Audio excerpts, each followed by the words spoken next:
I'm Eden, I'm a member of Monstaliner Masters, and the video you're about to watch is your in-depth tutorial on installing Monstaliner with the rolling technique. We will also cover multicolor graphics and adding decals to your liner. We're going to be using the Jeep Wrangler you see beside me, using techniques that I've been honing since 2015 on multiple projects. So let's get started. Part 1, prep. Supplies needed. First, you want to remove all handles and accessories on the exterior of the vehicle. Once all accessories and handles have been removed, get your Scotch pad and start scuffing. The idea here is to get through the top coat and scuff the paint underneath. You want to see a dust form that is the color of your vehicle. Scuff away any flaking or peeling sections of paint. If you have any bare metal exposed, use a Magnepoxy primer over the metal to give a base for the liner to adhere to. Now that we have the vehicle stripped and scuffed, we're going to wipe away all dust, contaminants, and oils from the surface. For this, you can use MEK substitute, xylene, or acetone. You want to scuff and clean thoroughly over the whole vehicle. Any spots missed will cause the liner to not adhere properly. We are taping off any seals that we can't remove and covering any areas where we don't want liner to be. Plug any holes with earplugs to preserve the threading. For this project, we don't have many as we're leaving the hinges on our Jeep. I'm using panel tools to push my tape into the edges of the seals.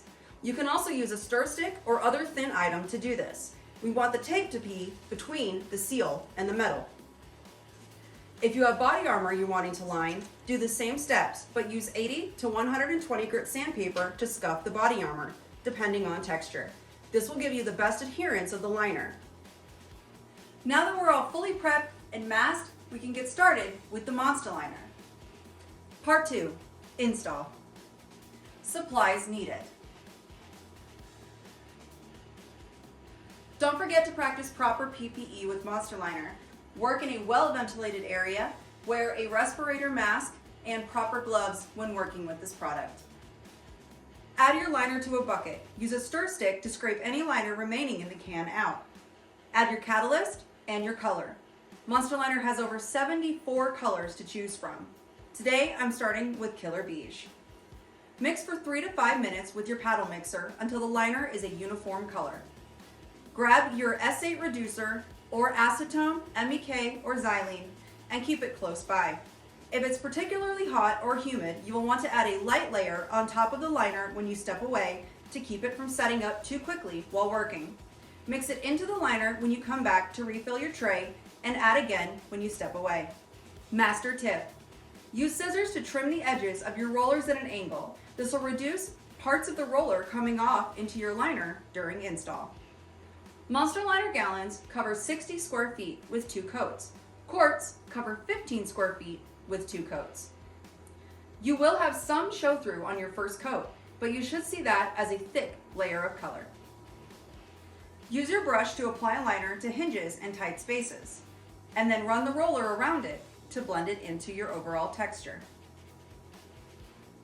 Master tip: when installing solo, start your second coat on your first section as soon as you finish the first coat of the last section.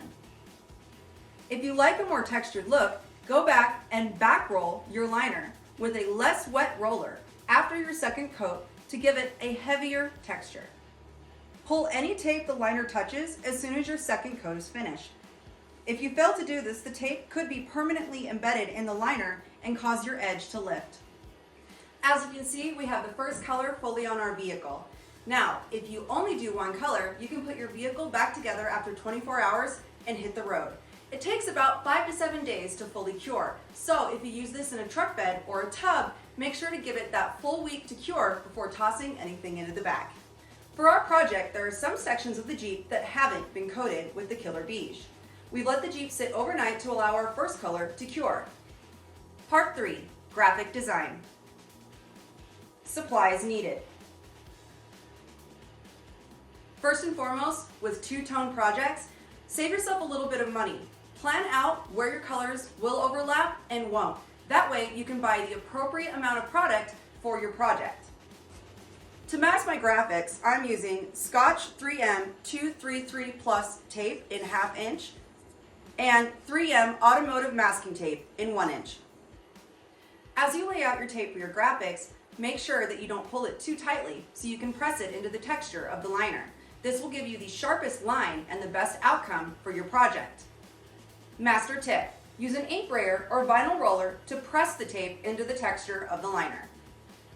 Use your scuff pad to scuff any liner from your first coat that is within your graphic area. This is important as it gives the second coat a way to adhere to the first.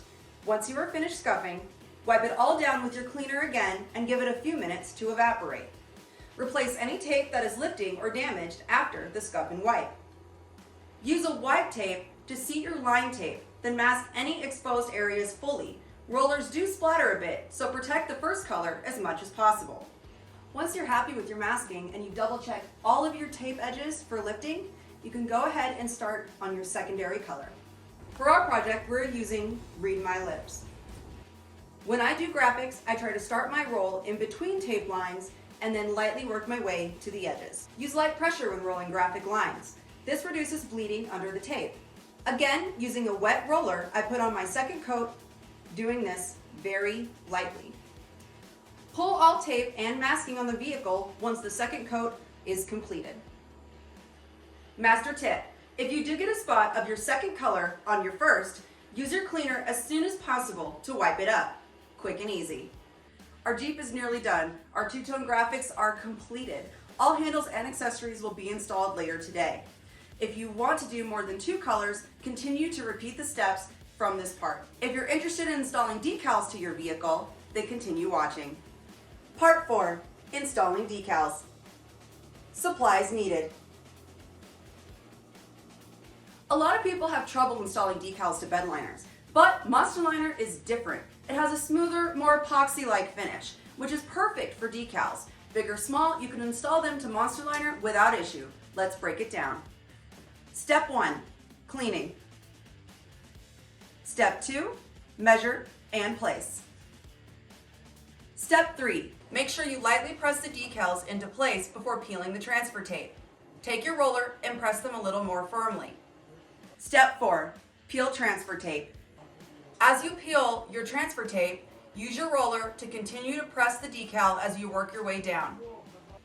Step 5, warm and roll one more time. Once your transfer tape is gone, use your heat gun to warm it up and continue to roll it again. Keep doing this until you are sure it is pressed into the texture. Alright everyone, here's the finished result. I hope this video was helpful to you. You can find more tips, tricks, ideas, and advice at the Monstaliner Facebook group, Monstaliner Masters, or visit their website, monstaliner.com, to see all options as well as install guides, project photos, or to contact them directly. Please leave any questions in the comment section. Check the description for group and site links. Thanks for watching.